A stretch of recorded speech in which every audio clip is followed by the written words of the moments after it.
மேன்மை கொள் செய்வ நீதி விளங்கிட வைப்பதற்கு மாதராய் வந்தமைந்தார் மங்கையர்க்கரசியாரும் அரசியாயான போதும் அரணது அடியை பற்றி தினமுமே தொழுது நின்றார் தீயவை அகன்று போக.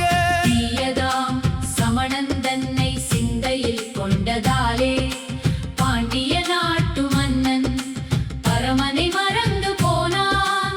பரமனை பற்றி நின்ற அவனது மனைவியான மங்கையர்க்கரசியாரோ பரமனை பணிந்து நின்றார். சைவத்தின் போக்கு வேறு சமணத்தின் போக்கு வேறு, அனைவரும் இணைந்து நிற்கும் அன்பதே சைவமாகும்.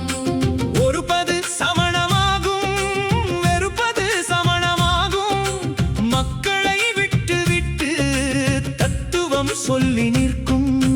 பெண்களை செய்வம் என்றும் பெருதுமே போற்றி நிற்க, பெண்களை சமணம் என்றும் வெறுத்துமே நின்றதாலே பொங்கியே எழுந்து நின்ற மங்கையர்க்கரசியாரும் சைவத்தை மீட்டெடுக்க தலைமையை தாங்கினார்கள்.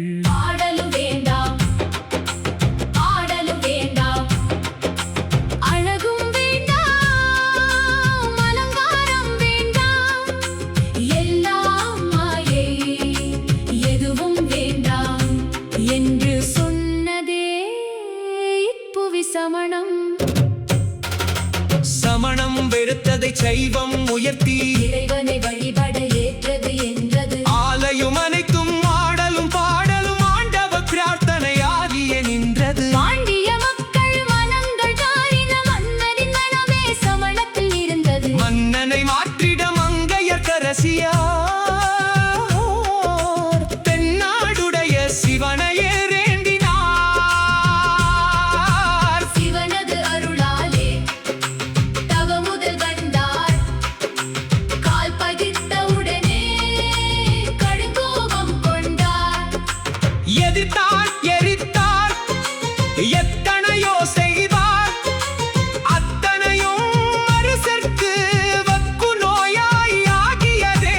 சமணத் தலைமைகள் மந்திரமோ தந்திரமே, எதுவுமே அரசுக்கு ஏற்ற சுகம் அளிக்கவில்லை.